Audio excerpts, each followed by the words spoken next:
গল্পটার নাম হচ্ছে আল মুতাকাল্লিমাতু বিল কোরআন, মানে যে নারী সবসময় শুধু কোরআন দিয়ে কথা বলে। আব্দুল্লাহ ইবনে মুবারক অনেক বড় মুহাদ্দিস, হজ করে ফিরতেছেন, হঠাৎ দেখেন এক বৃদ্ধা মহিলা, বয়স্ক মহিলা চাদর গায়ে দিয়ে শুয়ে আছে। তো এটা অনেক বড় একটা কনভারসেশন, আমি কনভারসেশনটা আপনাদেরকে শোনাই। উনি কাছে গেলে যে সালাম দিলেন, আসসালামু আলাইকুম রাহমাতুল্লাহ।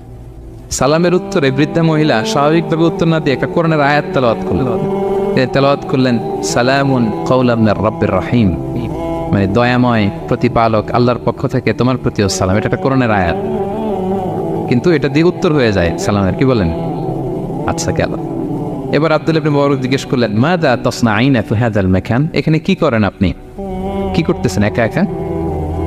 এই প্রশ্নের উত্তরেও ভদ্রমহিলা একটা কোরআনের আয়াত তেলাওয়াত করে দিলেন। উনি তেলাওয়াত করলেন, ওয়ামাই ইউদ্লিল ফালা হাদিয়া লাহ, মানে আল্লাহ যার পথ ভুলায় দেয় তার পথ দেখানোর কেউ নাই। মানে বুঝাইতে চাইলেন আমি পথ হারাই ফেলছি।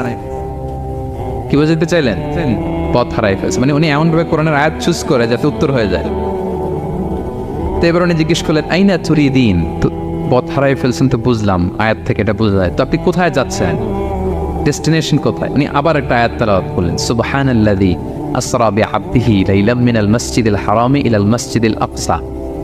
রাসূল সাল্লাল্লাহু আলাইহি ওয়াসাল্লাম মেরাজের আগে যে ইসরা হয়েছিল, মসজিদুল হারাম থেকে মসজিদুল আকসা রাসূল সাল্লাল্লাহু আলাইহি ওয়াসাল্লাম আল্লাহ নিয়েছিলেন, এটা তেলাওয়াত করলেন। তো বুঝাতে চাইলেন আমিও আপনার মতো হজে আসছিলাম মসজিদুল হারামে, আর যাচ্ছি মসজিদুল আকসা, মানে ফিলিস্তিন আমার বাড়ি। মসজিদুল আকসা কোন দেশে? ফিলিস্তিনে। আয়াত এমনভাবে উনি পিক করেন যাতে করে উত্তর হয়ে যায়। উনি বুঝাতে চাইলেন আমিও হজ করতে এসেছিলাম, যাচ্ছি কোথায়? ফিলিস্তিন, মসজিদুল আকসা যে দেশে আছে। তো উনিও বুঝে গেলেন যে তাহলে আপনি মসজিদুল আকসায় যাচ্ছেন। এবার জিজ্ঞেস করলেন, আনতুম মুনযু কাম ফি হাযাল মাকান, তো এখানে একা একা পড়ে আছেন কয়দিন? আবার কোরআনের আয়াত, সালাসা লায়ালিন সাবিয়া, টানা 3 দিন 3 রাত এখানে আছে, এটা কোরআনের আয়াত। আবার জিজ্ঞেস করলেন উনি, মা আরা মাআকি তাআমান তাকুলিন, তো একা যে পড়ে আছেন আবার 3 দিন, তো আপনি খাচ্ছেন কি, বেঁচে আছেন কিভাবে? ভদ্রমহিলা আবার একটা আয়াত তেলাওয়াত করলেন। তিনি পড়লেন, হুয়া ইউতঈমুনি ওয়া ইউসকিন, ইব্রাহিম আলাইহিস সালামের কথা, যে ওই আল্লাহ তাআলাই আমারে খাওয়ায়, আল্লাহই আমাকে পান করে, আল্লাহ তাআলা ব্যবস্থা করেছেন আবার। এইবার উনি অবাক হচ্ছেন, আমি এত বড় মুহাদ্দিস আব্দুল্লাহ ইবনে মুবারক, ইমাম বুখারীর উস্তাদ, আমি স্বাভাবিকভাবে কথা বলি আর যাই প্রশ্ন করি একটা আয়াত তেলাওয়াত করে দেয় আর ওটাতে উত্তর হয়ে যায়।